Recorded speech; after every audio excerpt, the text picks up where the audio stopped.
Hello? Hey, how's it going? Nothing, Max. Sorry for the wait. I had to get everything set up. Let me send the link to the artist real quick. Yeah, I sent it over to her as well. So, Oh, okay. Cool. Thanks. Right, let me get back to that. It's been a while since I actually did one of these, so I kind of forgot how to get everything set up. oh no worries. It's always like that. What's where kind of thing. Alright, just gonna wait a few moments.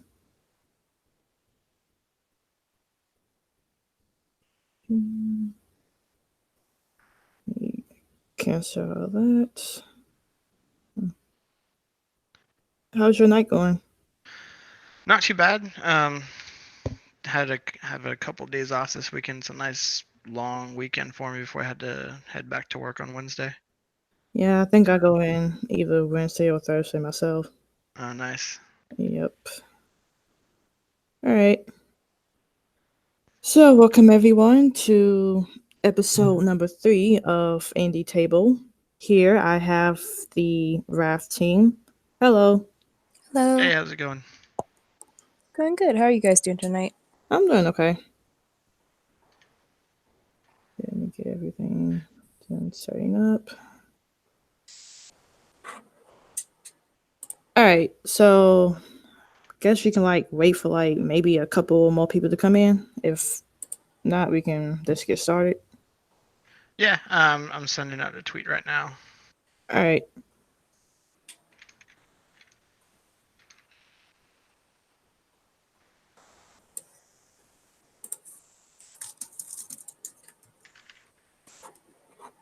I am trying to get my phone set up to actually look at the live chat.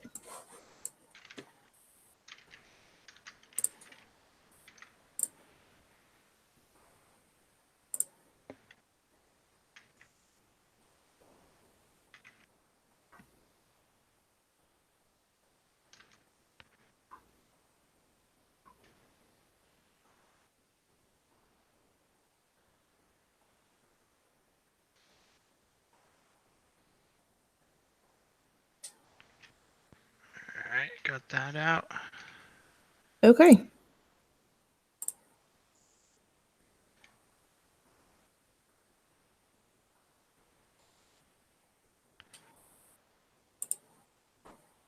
I'll send that to you too, Drew, so you can send it out. Sounds good. All right.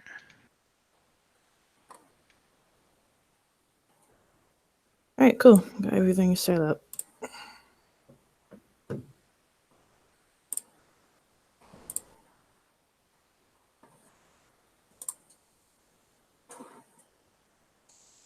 Go ahead and copy that. And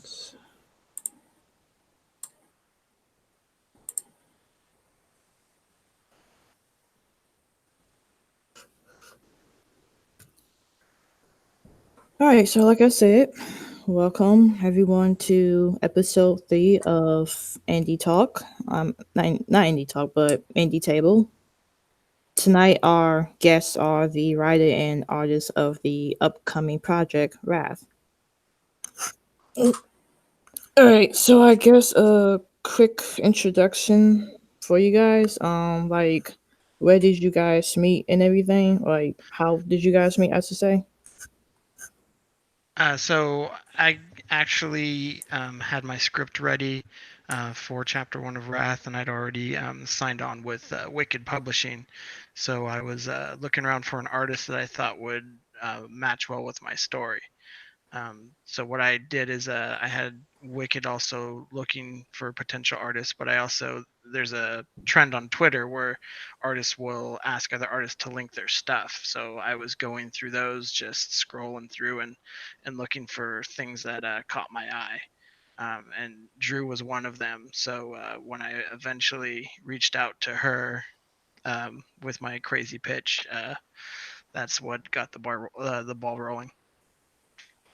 Yep, that's about that's about what happened. I was participating in these Twitter artist shout out kind of things to get the word out there so people could get more discovery. And just one day I get a message just like, hey, I want to work with you on a comic. How do you feel about that? And of course, my first response was like, oh, that sounds awesome. And then my second response was like, I've never done a comic before.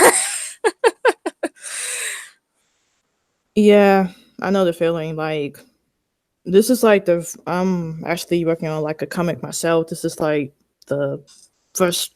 This is like my first time doing this too. So it's both kind of exciting but nerve wracking at the same time. Oh, yeah, for sure. Yeah, just a quick question: are we streaming? Because I don't see anything on the YouTube channel. Yeah, like on mine it says that we're streaming. Let me try like a different profile real quick. Go to switch account.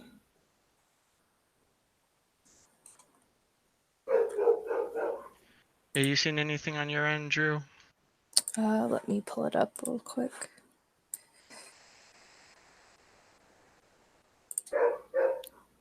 Yeah, says that we're streaming because I went to like a different profile. Still says it. Okay, so we're on a different. What's the link to that? Because I might have sent out the wrong link. Actually, hold on. Let me go back to my original one. I have like too many YouTube profiles. My thing. I see it now. I'll send it to you, Scott. All right.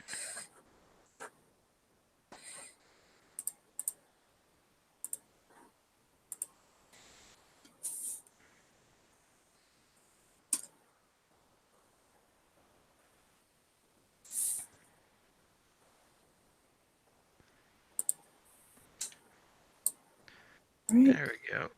Wait, no, that was the Hangouts. There it is. All right, there we go.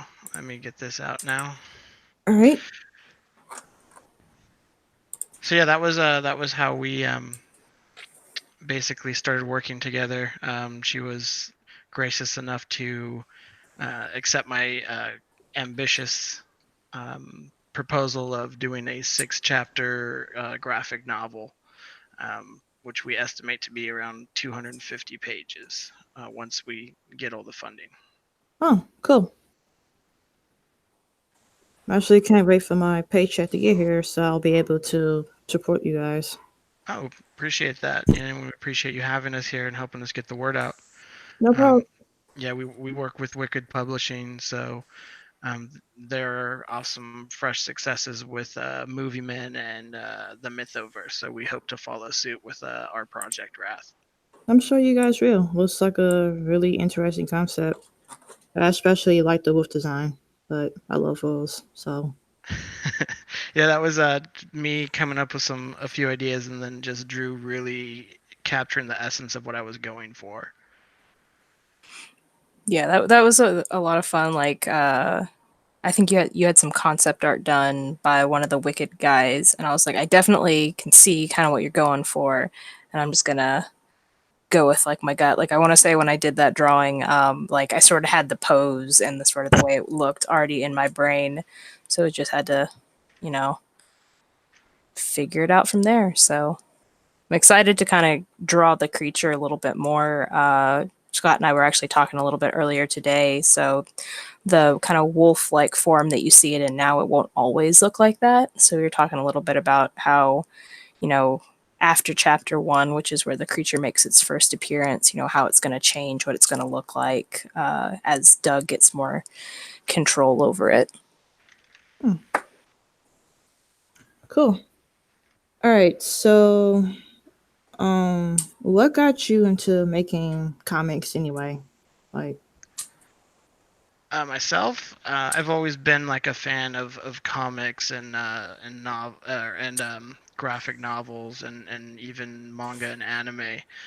So just when I had this idea, it just stuck with me. And the more I talked about it with other people, the more people got excited about it, and that kind of pushed me forward and is kind of what keeps me motivated now. Is just every single person that seems to get eyes on it seems to just kind of resonates, just like the story of what happens with our main characters. Right, like getting that support group, it really helps out. And yeah, we're still building, and we're doing what we can. We're doing the streams. We're posting on Twitter and Facebook, and occasionally on Instagram, just to try and get the word out to everyone. And what got you into drawing, Drew? So I've always been, even as a kid, I really loved to draw. And I was always very adamant about, like, I have a distinct memory of like when I was growing up, my sister drawing something when she was like 3, and me looking at that and being like very like analytical about it. It's like, oh well, this is a really interesting drawing, but where's the body? It's just a head with arms. And of course, my parents are like, she's 3, like she's not gonna know how to do that sort of stuff. Like, give her a break. So I'd always kind of drawn as a hobby. And then when I was in high school, like a junior coming up to being a senior, I was thinking about college and what I was going to do. And I was kind of stressing myself out because I was like, well, I don't know what I want to major in. Like, do I do math? Do I do science? Because I had always sort of been like told, it's like, oh, those are the things you're good at. And I'm like, okay, well, I guess that's what I have to major in. And then one day I just sort of had the thought, I was like, wait a minute. I want to major in art. That's the one thing that I've constantly loved doing my entire life. Why don't I try to make a career out of it? So I went to school, got a degree in game art and animation, and about 6 months after I graduated, I hear from Scott. So that's sort of how it turned out. So I was a little worried at first because, like I said, I had never done comics before. Like, all of my drawing sort of experience was with stuff in motion or illustration type stuff. So I was like you said, it was like, it's intimidating, but it's also like exciting. No, see, I hate math, so that's something I would never major in. See, I'm one of the few people who does like math. I haven't done it in a while. You're not So human. maybe I have You're- different feelings about it now. But when I was in high school, I did like math a lot. That just means that you are not human. So Well, I guess I'm not human because I will confess I don't, or I actually like math a little bit too. It kind of runs in my family. Writing was actually not my strong suit, so this is a little outside the box for me. I think a lot of what I didn't like about writing, especially creative writing, is the sharing part. I was always like super sensitive when it came to criticism, but somehow after quite a few years, I think I've gotten over that quite a bit. yeah, I get that. Like, I'm still in the process of like showing other people my stuff, which still really nerve-wracking to this day. Yeah, and then like sometimes you just don't really get a reaction, and then you're just like, well, is it good or bad? Give me Right. something, So it's the unknown thing is nerve-wracking. Right. Yeah, I think that's a common trend amongst a lot of artists. Is just like this fear of like, oh, well, I don't know if I want to really put my stuff out there. What if people don't like it? So getting over that is like the big struggle for everyone. I remember sort of my own like being like, oh, should I even post my art online? Well, like, why won't anybody like it? And then, fortunately I had people encouraging me, be like, oh, it's not going to hurt anything. If no one looks at it, it doesn't mean it's bad. It just means, maybe someone didn't see it. So if you keep doing it, someone's bound to. So I've been trying to, but it's a tough, like that inner critic is always there. Yeah. Yeah, that imposter syndrome. That's the term I learned going into this that I didn't know before. Oh, yep. But that's also kind of our attitude with our project, is we just keep cranking out stuff and putting it out there and presenting it in new ways so that we can catch people's attention. Yeah. I have to say I'm like probably my own worst critic, but something else I'm still working on. Yeah, I think every artist has that sort of like, because you know what you want it to be whenever you start drawing or you start writing. You know how you want it to be at the end, and then when it doesn't quite get there, like you yourself know that, but then you show it to someone else and they didn't know that. So it's like, it's that constant kind of struggle of reminding yourself. It's like, to all these people, it looks fine. I'm the only one who knows it didn't turn out exactly how I wanted it to. Right. All right. So, is there like any rituals that you guys have for like your writing or drawing or something? I'm sorry, any visuals? Any rituals? Like, do Oh, you have? rituals. Oh, Yeah. um, with me, I like to outline on my breaks at work. I just have a notepad and a pencil. Um, I only show a couple people the outline, and one of my friends actually complains at how lightly I write, and she can't read it. And the reason I do that is because I like to erase a lot, and it makes it easier. But that's my outlining. When it comes to actual scripting, I just uh, usually knock out a couple panels at a time on my computer. But yeah, that's about as far as the ritual parts go on my end. Yeah, for me, I always try before I start drawing, I try to warm up with something. I draw pretty much exclusively on an iPad.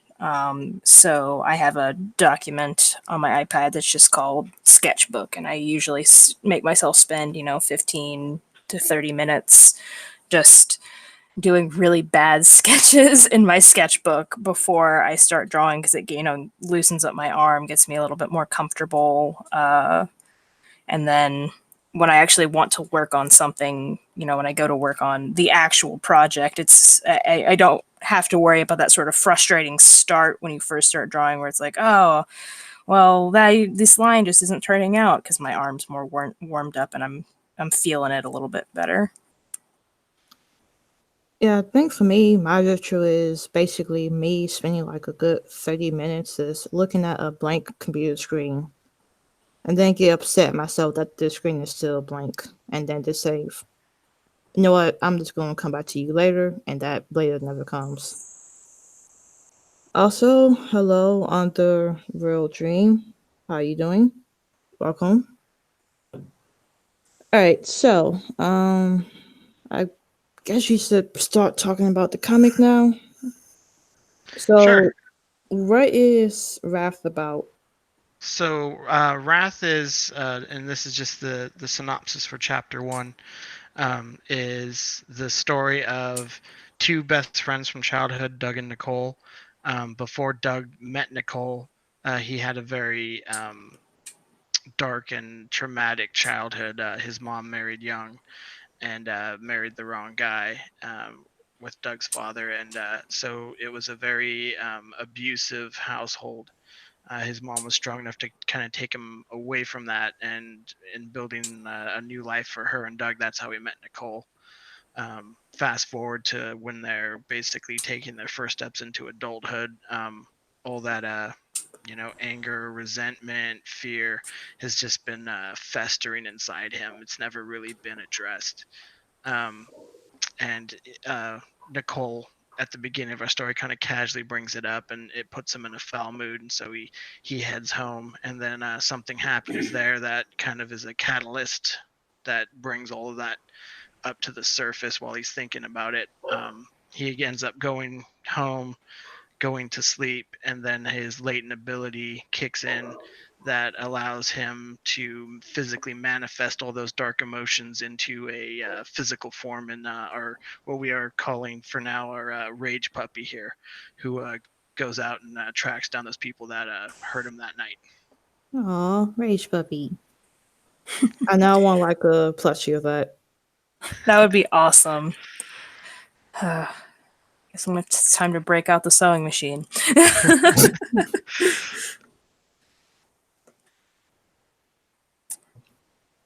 All right, comment from Underworld Dream. You should read Bakuman. It's a magnet. Oh, those are like from the same people who made Death Note. I love that.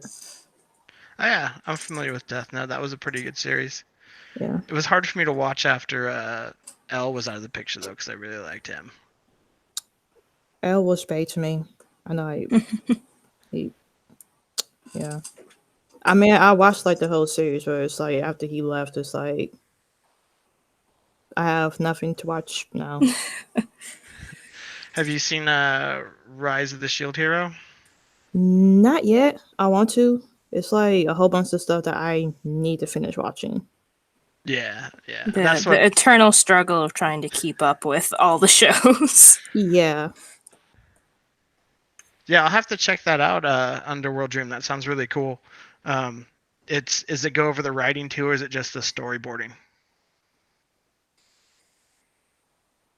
I'll wait for them to respond. But yeah, Rise of the Shield Hero is definitely one of the guilty pleasures I'm keeping up with on a weekly basis. That and Black Clover. Okay. Those, Oh, go ahead. Sorry. those are my jams right now. Black Clover I need to get into because I actually have like the first volume or whatnot. Only read it once. Might give it like another chance. I just could not get into like the main character screaming every 5 seconds. He grows on you. I will admit it was a little bit slow starting, but like once you kind of realize that that's just his inner motivation and like how he never wants to give up. Like he's always, like even when he's down and he's in the fight still, he always just kind of like comes back and is like, I'm not done yet. Yeah, I think that's like one of the reasons why I might give that a chance. Because it's like I do like the whole aspect of him working hard, even though he doesn't have like any magical abilities himself. Just that him never give it up. That's like something I could like get behind.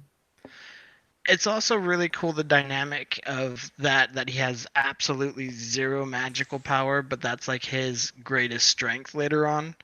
And what really kind of sets him apart from just any other magic user.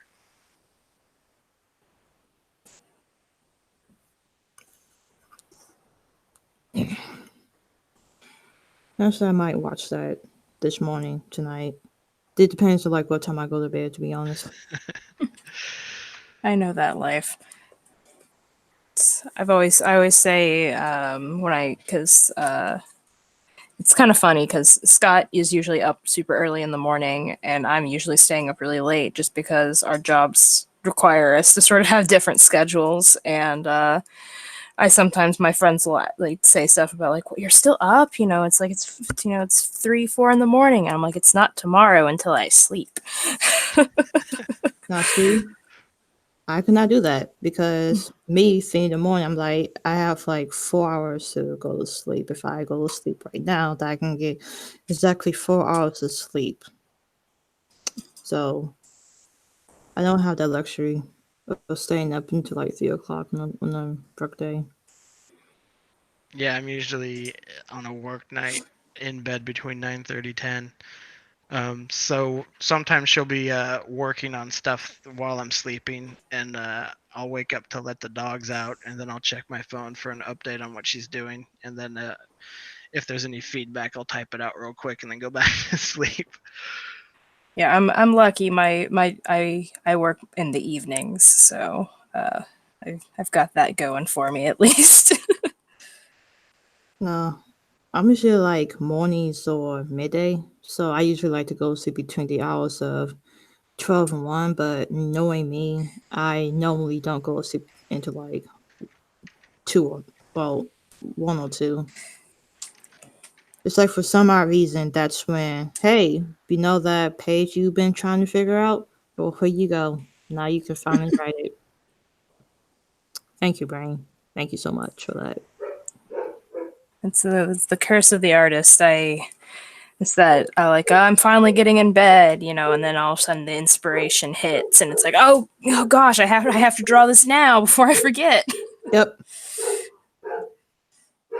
Thank God for coffee. That is true. Someone was asking what you what do you like to drink while you're writing? And for me, it's definitely caffeine. That helps me focus and knock some panels out. So I'm the odd person out in that fact. I really don't care for coffee. I'm the only person in my family who doesn't drink it. My dad and my sister will drink it like black, but me, I am the odd one out. So I've never been a fan of coffee, even though I used to work at a Starbucks. Just never got into it. So usually I'll have either tea or just like a giant cup of water because I'm bad at staying hydrated. I can see that. Like Also, my, I don't. Oh, sorry. sorry. Go ahead. Um, I was gonna say also caffeine's probably counterproductive if your hand's shaking. You know, you can't really draw. Very true. That is a good point. And again, me, I like to make sure that I have like at least, I don't know, 4 cups of water, and then I go to like either coffee, tea, I don't know, maybe some scotch, whiskey if I have if I have any on hand. Depending on the day, Yeah. how things are going. I I've haven't had those days definitely. I haven't been brave enough to try drinking and writing yet. I'm afraid of like I'm gonna go back to it later and be like, what the?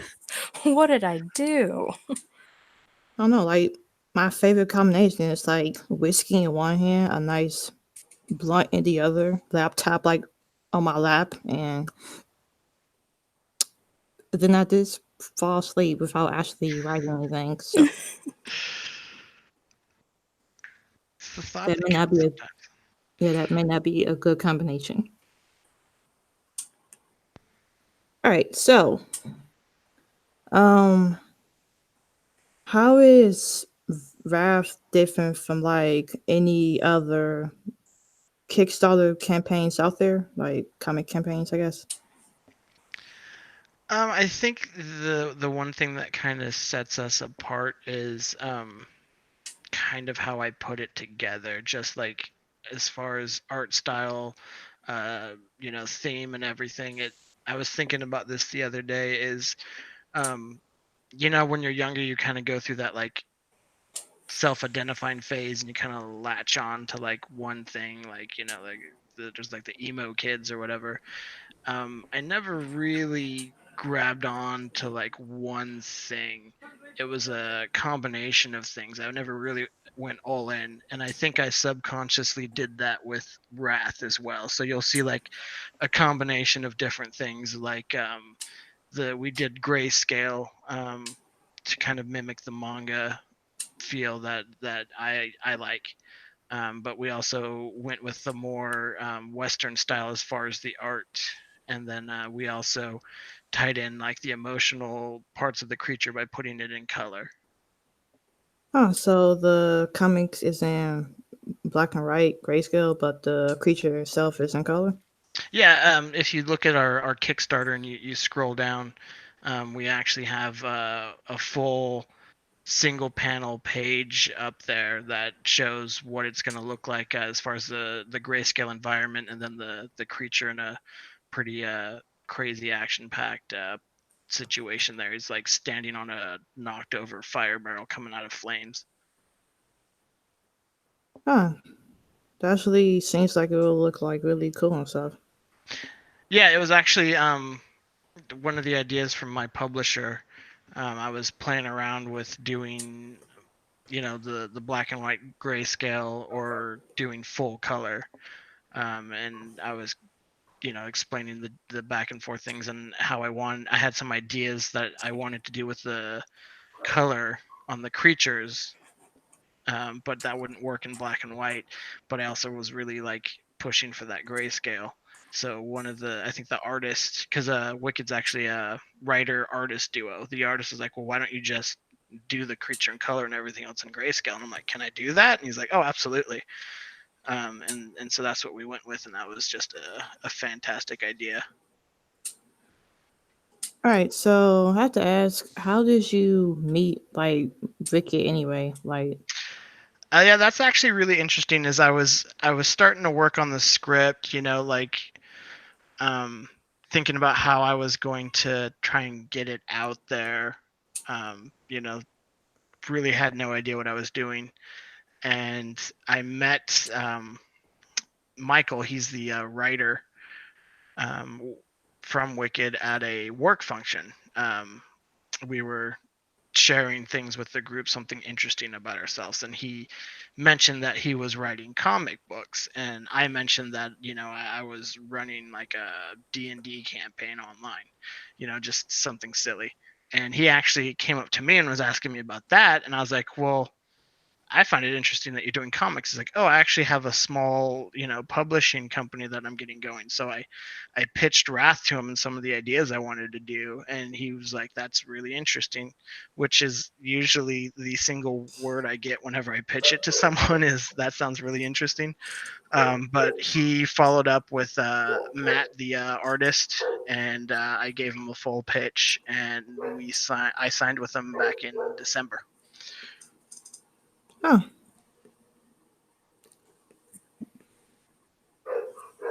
Yep. So I got introduced to the Wicked team after because I was introduced basically through Scott. Scott had reached out to me and then was like, "Hey, this is Drew. This is the Wicked team," And I was like, "Oh, hello, everybody." All right, hold on one moment. Need to see what my dogs are barking at, I guess. I have that problem all the time. Luckily, I only have one downstairs right now, so I shouldn't have too much trouble. I have 3. Oof. So, yeah.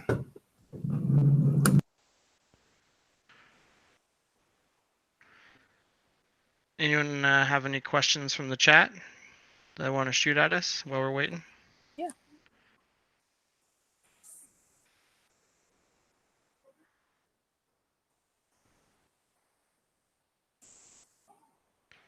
And if you want to, you can check out our Kickstarter. I can link it here in the chat for everyone to look at.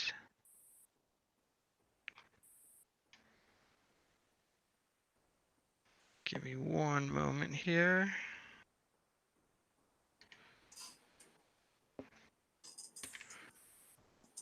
And there we are.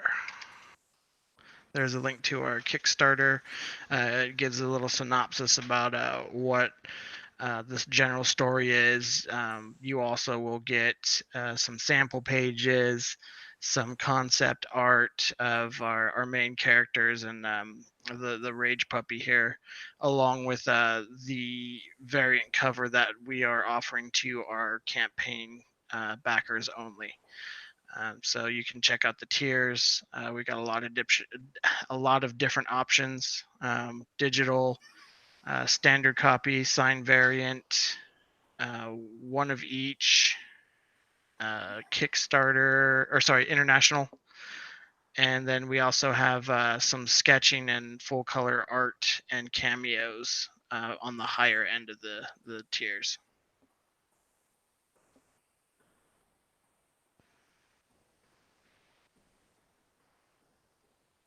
If you wanted to, add some more detail about the sketches, Drew. Sure. Yeah. So for we have 2 tiers where you can basically get a commissioned art piece from me. It's at a lower price than I usually charge for my commissions. So if you want to, it's a great way to help the project, get a sketch or an illustration from me at a lower price than you'd normally have to pay. So yeah, it's a pretty good deal. And like I said, you get the comic, you support the comic, and yeah. So any character you want drawn, if it's you want me to draw, like your dog or your best friend for their birthday, whatever you want. Just whatever you think you would like. And say thank you for helping us out. All right, so I am back. I had to promise my dogs that I would spend some time with them before I went to sleep. That didn't help. I think they're still working. Oh, I don't think Underworld was here when we were talking about what Wrath was about. So it's basically about a young man who discovers his latent ability to manifest all the anger and resentment he had from his abusive childhood into a physical form, which is basically this little wolf type creature that you see when I'm talking. I like the name Rage Puppy, and that's what I'm Yeah, gonna call it. the rage puppy. Yeah, I just threw that out there, and it seems like it's kind of stuck now. Yes. I want like a T-shirt with that now. That might not be possible at some point. We'll just have to figure it out. I was thinking also stickers. Like that would look kind of cool on the back of your car. Yeah. Stickers could be good. Might be interesting to do almost like a little like chibi version of it. It's all cute, but still all like angry looking. I might hold you to that. We'll have to see. We'll have to see what happens. Depends on if I can draw it. I've always struggled with super cutesy stuff, but I do love it a lot. Yeah, I don't think I've ever seen you do any chibi work, so that would be interesting. Now, see, I struggle to draw anything, so whatever you make was like probably a lot better than one that I can make. Well, I always joke around when we were trying to figure out the page count, she was doing thumbnails off of the script. And I was like, what is that? And she's like, oh, it's basically like really rough drawings, almost like stick figures. So I was like, oh, like if I drew the comic. Yes, see? My comic would be nothing but stick figures at this point. Better than nothing. Just put it out there.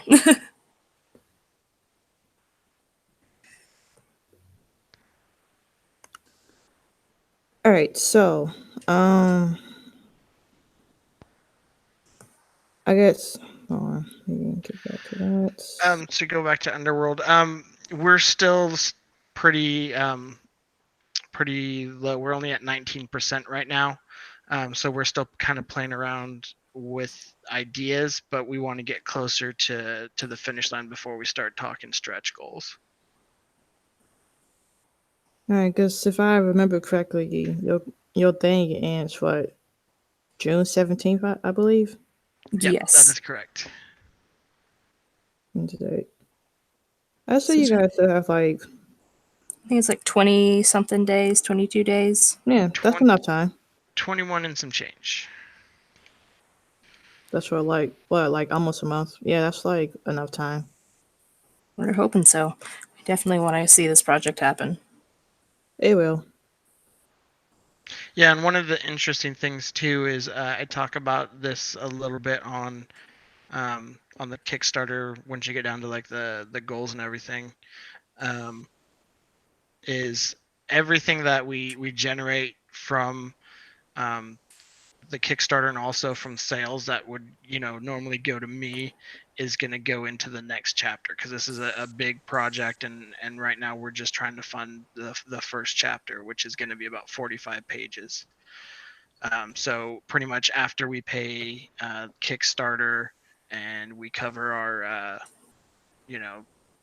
printing and shipping, everything goes to Drew so she can get to work on getting the rest of the pages done. Yeah, getting that first chapter done is like always the hardest for some odd reason. Yeah, it's I think it's going to be a lot easier once we're building our fan base right now, and once we actually have something we can give to people and they get a taste, that hopefully they'll come back and it'll be easier to get more. And also we can get some sales in for chapter 1, which will hopefully eat out a big chunk of the next crowdfunding. So it'll be a much easier goal to reach. All right, and hello to Dominic. What's up? It looks like he's wanting to catch up. So we linked our Kickstarter there in the chat if you wanted to check it out. We're just talking about the graphic novel Drew and I are working on called Wrath, which is basically about a young man who's had a abusive childhood, and he can take all that negative emotion and manifest it into a physical form.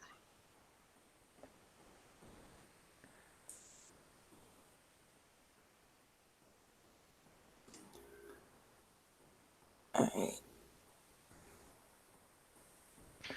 Okay, so next question I have is why should the readers back the Kickstarter?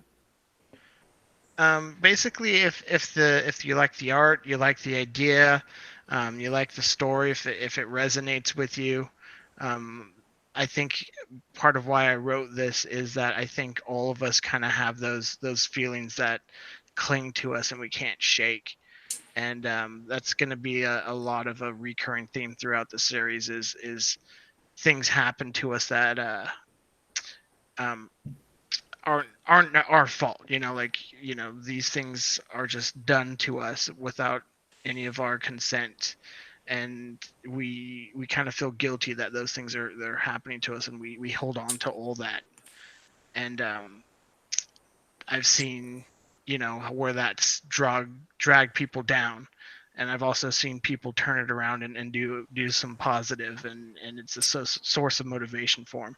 And that's kind of a recurring theme throughout the arc. Who's the villain? Underworld Dream. This is just the Well, origin that's a good story. question. So there's some minor villains that the Rage Puppy is going to deal with.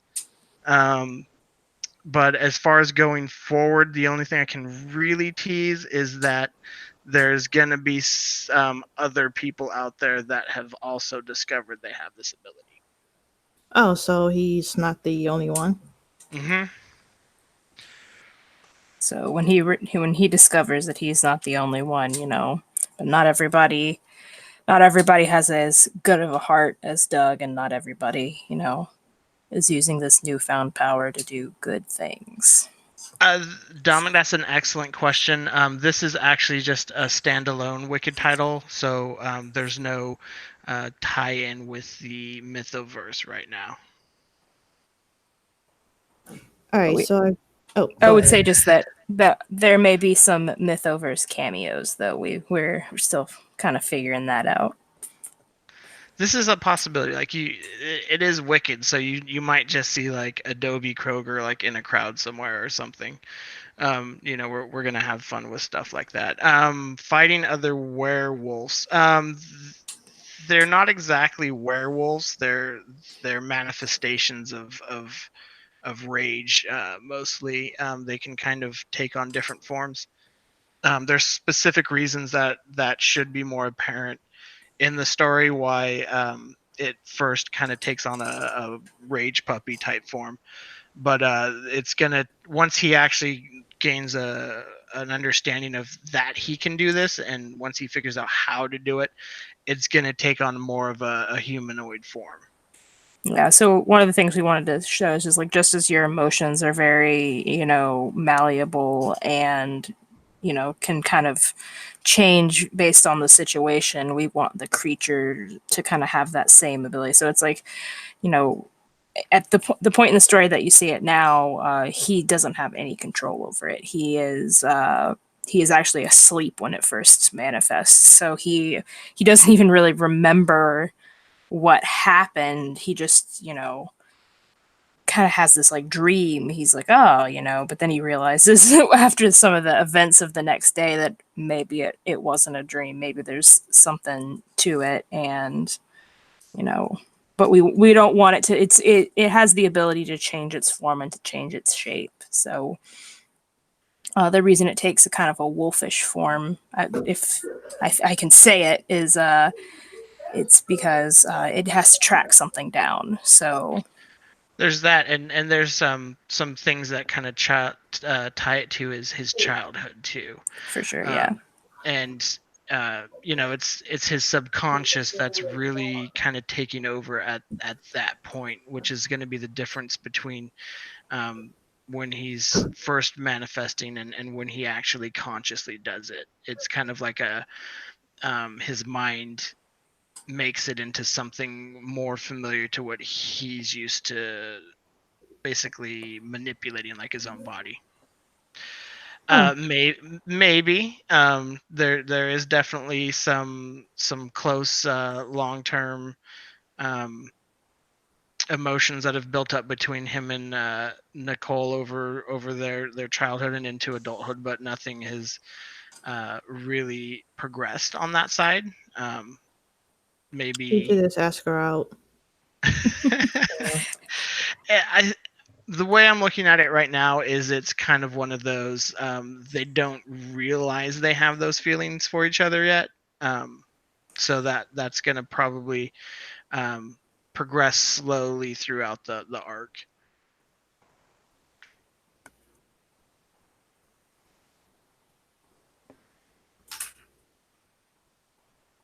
But that is the first time anyone's ever actually asked Matt. So I appreciate that question. Really? Yeah.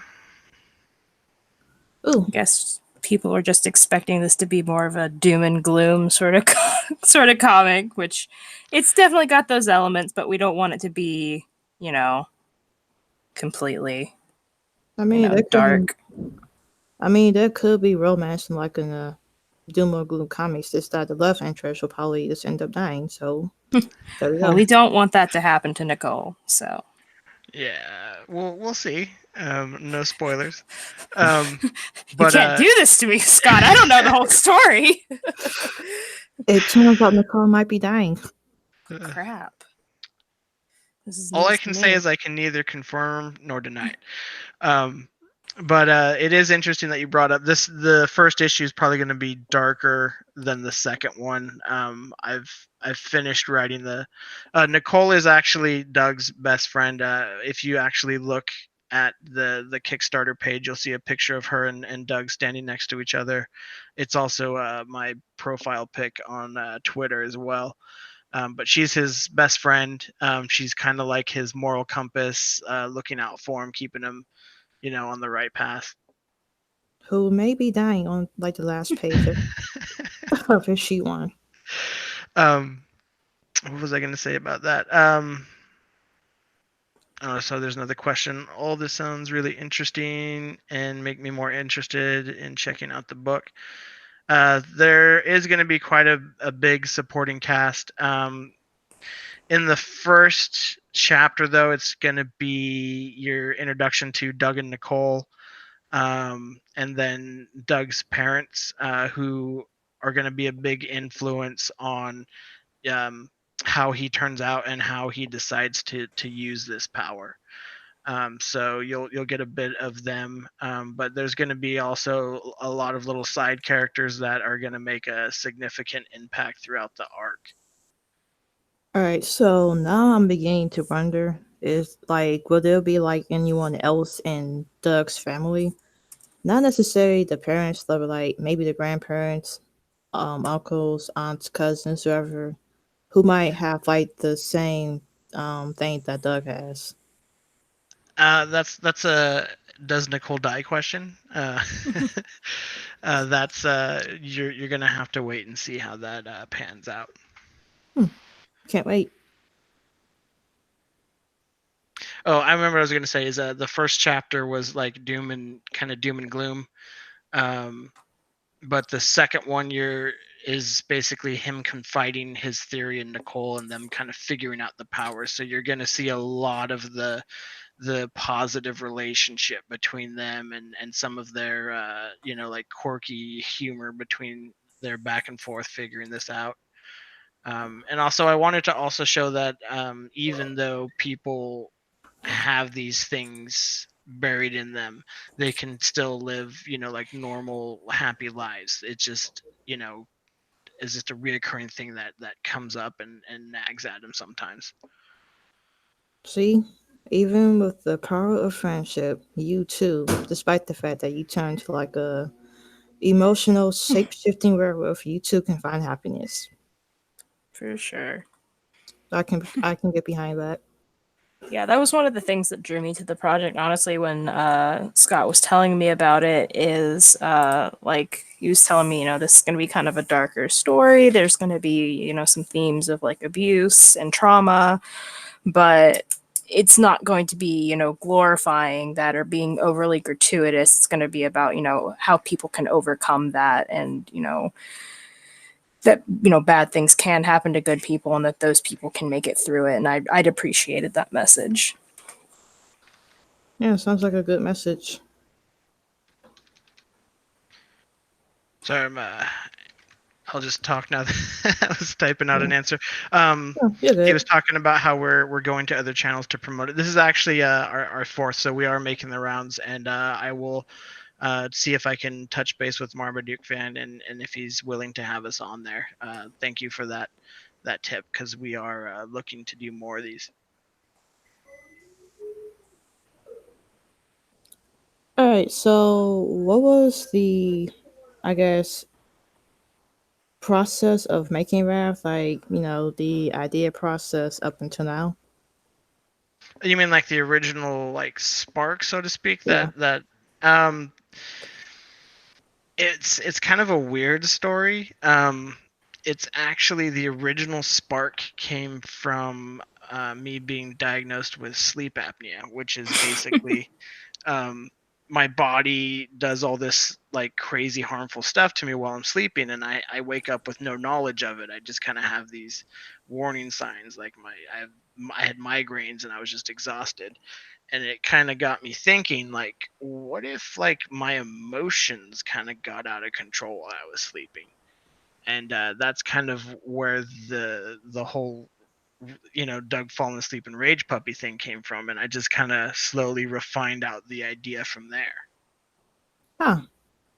It's actually pretty cool. Like how you was like able to take like that one real life element and turn it into like this whole comic project right here. Inspiration can come from very strange places. Yeah, I will agree with that. Like it was just kind of weird. Is I took that and I just kind of played around with like how just angry people are in general lately, and how that should be like a big recurring thing, like how these darker emotions can drive us and pull us in directions that we don't typically want to go. Yeah.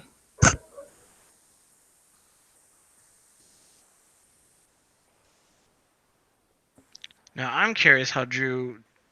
Oh, and I think we already went over that. How you got from the concept art to the rage puppy there. Yeah, we went over it a little bit. I would say because the thing you first sent me, the creature was a little bit smaller, and I was like, I think I want to make this bigger. I think I want to make him, a little bit a little bit beefier, a little bit more intimidating. But uh, although I ended up going with kind of more of a wolf-like thing at first, I think the kind of original ideas that I sort of had when I was looking at kind of coming up with ideas was kind of the wolf thing. I also was thinking kind of bearish. So if you can kind of see Scott's little icon, it's got a very kind of bulky upper body that maybe a wolf wouldn't have. I wanted to kind of make it almost like front heavy. And then I also wanted it, even though it was going to be this more animalistic creature, I did want it to have sort of ties to the fact that it came from a human.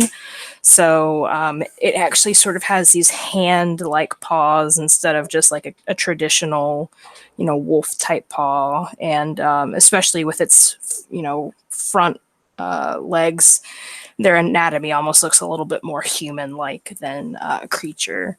And as you see the creature in the chapters later, I am hoping to kind of play around with that and making, even when it's still more humanoid, still keeping some of those elements of, that beastish feeling it has.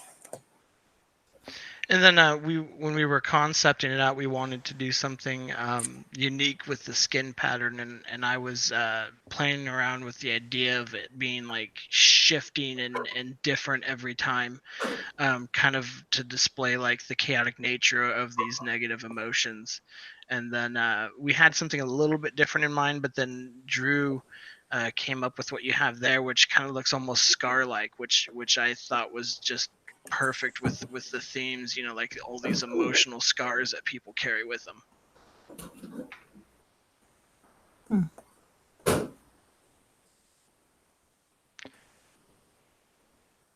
All right, so how many issues for Wrath are there going to be? Like, So if we can manage to get all the funding for it, we want to do 6 individual chapters. And the idea behind that is that we're breaking up this into smaller, manageable bite sizes, so that when we put out issue 1, we can generate funds to issue 2, making it smaller. It's a smaller crowdfunding goal for 2, and then when we get issue 2 out, the sales from 1 and 2 will eat into the goal for 3. With us basically snowballing that into completing the project with smaller or even no more crowdfunding, because it's something that I think is a wonderful tool, but I don't want to lean too hard on our backers. And kind of abuse that. And then the idea at the end is to get that nice 250-page trade paperback. And one of the ideas that we also had is I want this to kind of be like a east-west mingling. I talked about that earlier. So we're kind of meeting that in the fact that we're going to have like the traditional Western floppies, but the trade paperback's going to be printed on like the more manga style paper and kind of reflect more of a manga feel. so between Kickstarter and Indiegogo, like, what made you guys choose Kickstarter for your campaign? For the first one, it's brand recognition. Like when you say crowdfunding, most people think Kickstarter, and we were still building our Twitter fan base and everything, so it seemed like the better, easier choice to get more foot traffic. Um, I'm not opposed to Indiegogo, and we may switch to that in the future. Also, how big does social media play a role into like getting your campaign out there? Um, it's the building phase. A lot of what we have right now as far as funding is a word of mouth. And so we're making the rounds, getting out there, trying to do podcasts, putting out tweets, asking other people with big comic following lists to retweet for us, so we can get out there and hopefully get more followers and eventually more backers as well. Yeah, so social media has definitely played a pretty big role. And I think a lot of the people who have heard about us have been over Twitter or over, like on these YouTube podcasts. So we definitely appreciate that type of stuff. Yeah, and even if you're just following and retweeting just because you like our ideas, that's even appreciated, because I know not everyone has the means to back us. Yeah, so I guess besides Wrath, is there any other dream projects you guys would like to work on? I've tinkered around with something. I'm trying to keep my focus on Wrath, just because it's a big project and I want to see that completed. Like that's my motivation is just the thought of one day holding that trade paperback in my hand is kind of like the eyes on the prize moment for me. But I did tinker around with a little something. Wicked is doing a magazine, and so they were looking for like maybe little comic shorts, and there was a little idea I was playing around with, that I did like a little 20-page script, or sorry, 20 panel script for, called Kirstina, which is the story of a young girl who's marked by death, and she's basically that assigned her to a life of cleaning up kind of like supernatural undead phenomena. Um, so yeah, that's just something I was tinkering around with. I definitely have I have at least one. There's quite a few ideas that I have, but I have one story in particular that I've been working on, you know, for I would say almost 10 years at this point. Ever since I was like a small teen, I had this idea for at the time I wanted to write a novel, and then I sort of realized the older I got that the idea of writing a novel is really daunting to me since I'm more of an artist kind of person than a writer. So I definitely have a story that I want to get out there one day, but one, I got to find the time to do it, and two, which is probably more important, I got to figure out what medium I want to do it in.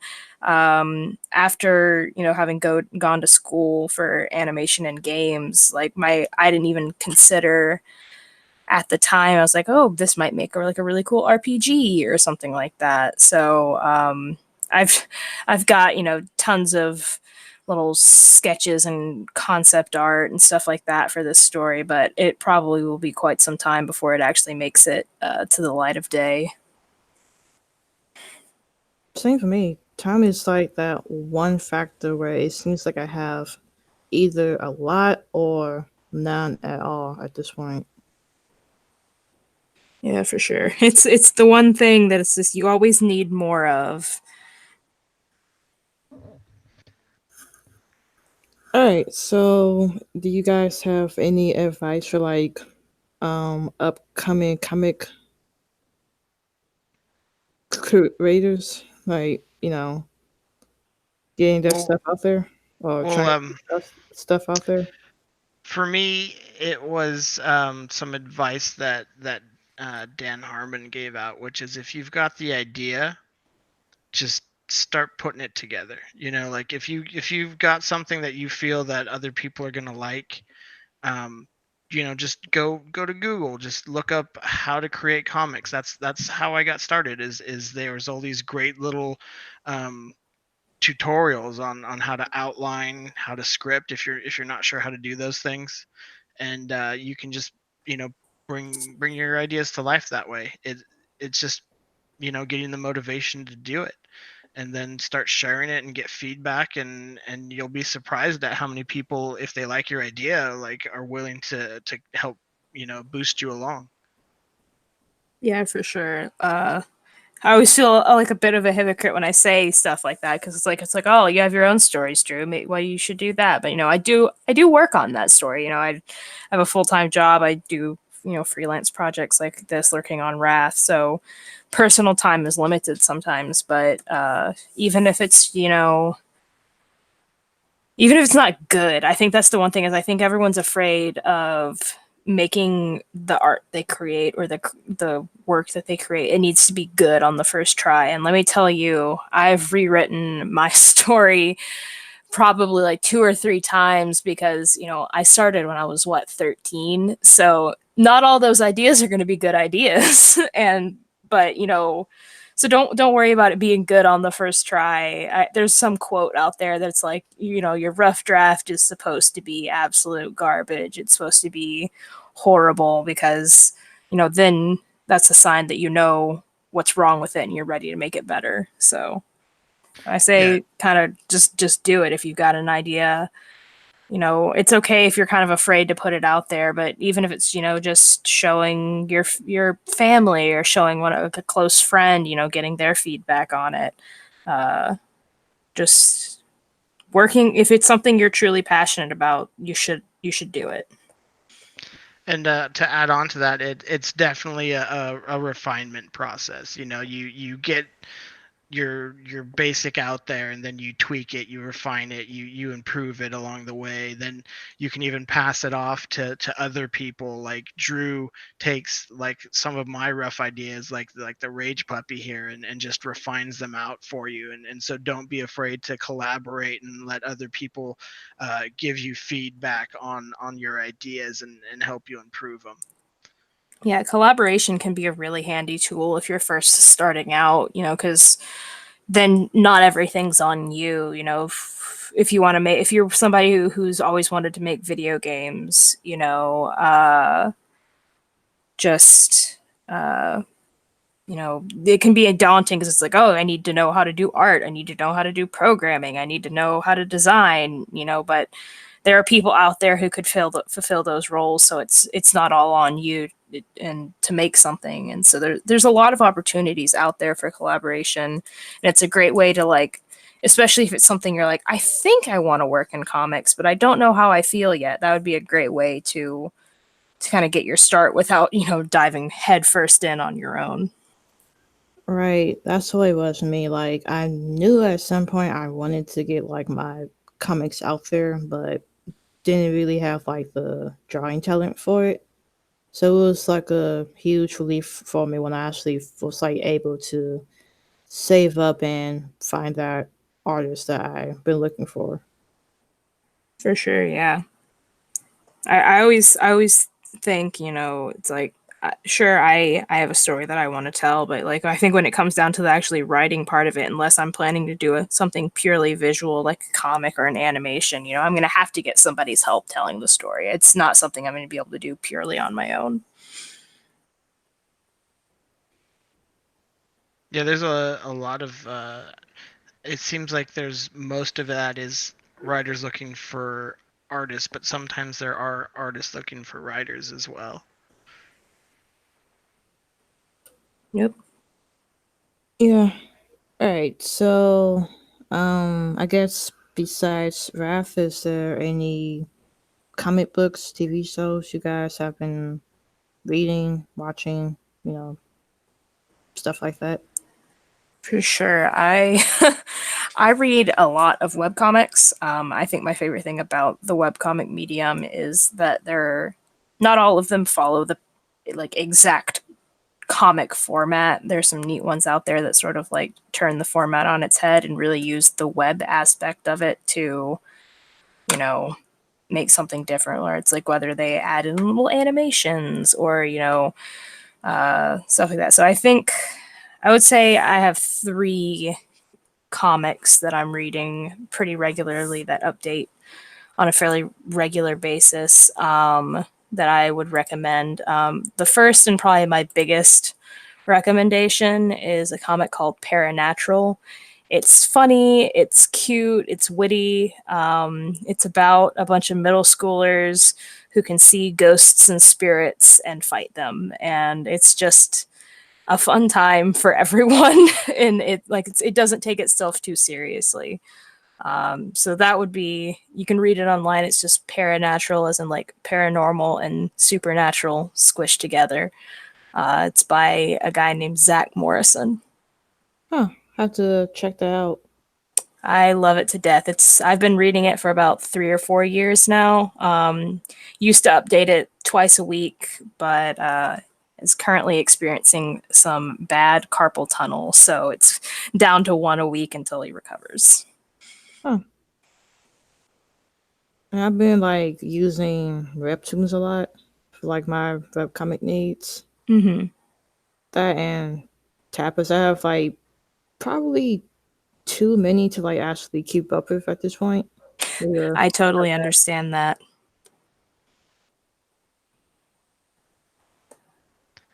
Yeah, and with me, I was talking earlier about Rise of the Shield Hero and Black Clover, the 2 animated series that I'm watching weekly right now.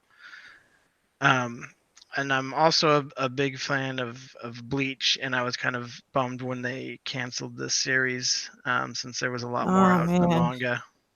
But I've read all of the manga except for the last volume, which I have, but I'm saving. I kind of made this weird pledge to myself where I'm like, I want to save this until I get Wrath Chapter 1 funded. So it's kind of like my reward or my champagne, if you will. Well, we will definitely enjoy it. Like, I don't want to spoil you anything, but it's, put it this way, after you get done reading it, you'll be like me and hope that one day they will listen to you and actually just animate like the last arc or something. One day they might just listen. Yeah, I'm surprised it hasn't happened yet because there's been a lot of like shows that kind of stop and then they just relaunch it under a different name and then keep it going. So it would be really cool to see them do that. It will be one day. Preferably before I die, I would like actually be able to like to see this, but there's still hope.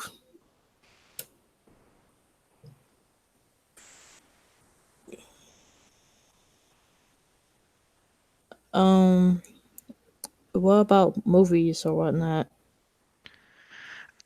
I've got a really rambunctious 4-year-old, so I don't get to the movies very often.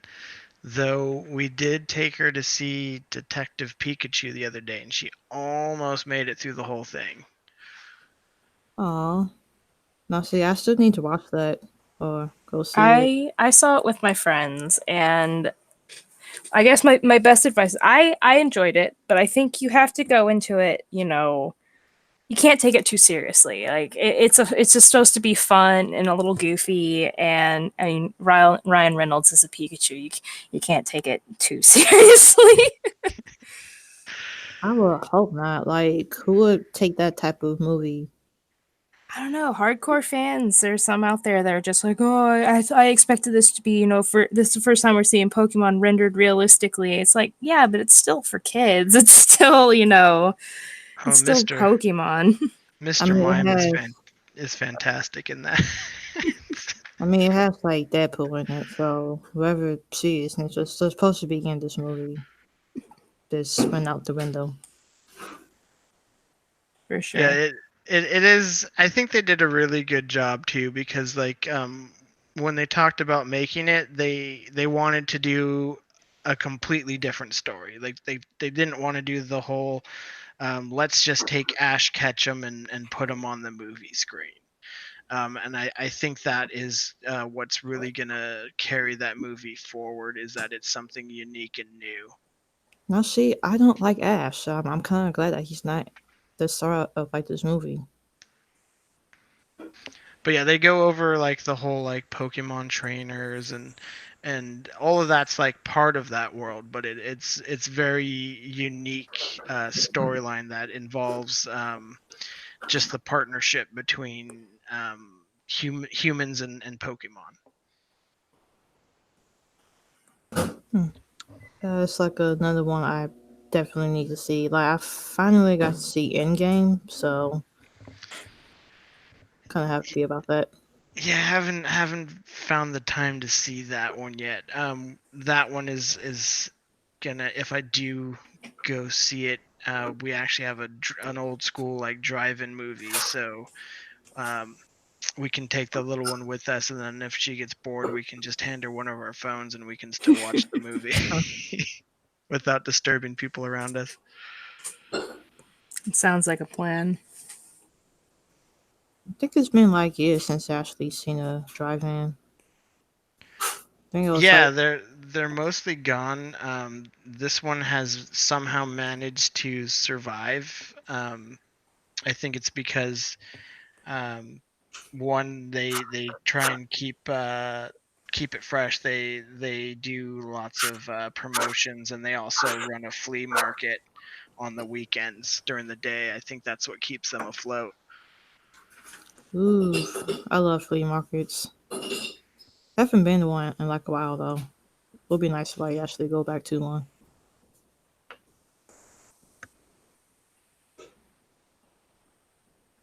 All right, so I have to call it a night. It's starting to get pretty late, especially for those on the East Coast. Yeah, it's like already 12:31. But it was nice talking to you guys. This was fun. Yeah, Yeah, thanks for having us on. you mind if we put out our Twitters on the chat so people can follow us if they want? Oh, go ahead. All right, All right, let's throw there's mine in there. And there's mine. And if people in the chat are having any problems, check out the top and make sure you're on live chat and not top chat. Sometimes it won't post everything if you're in the top chat.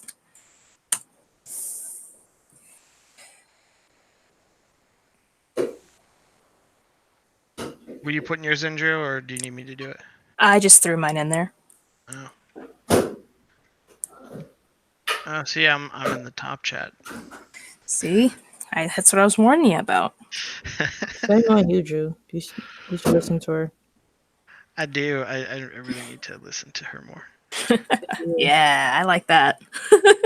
Listen to me.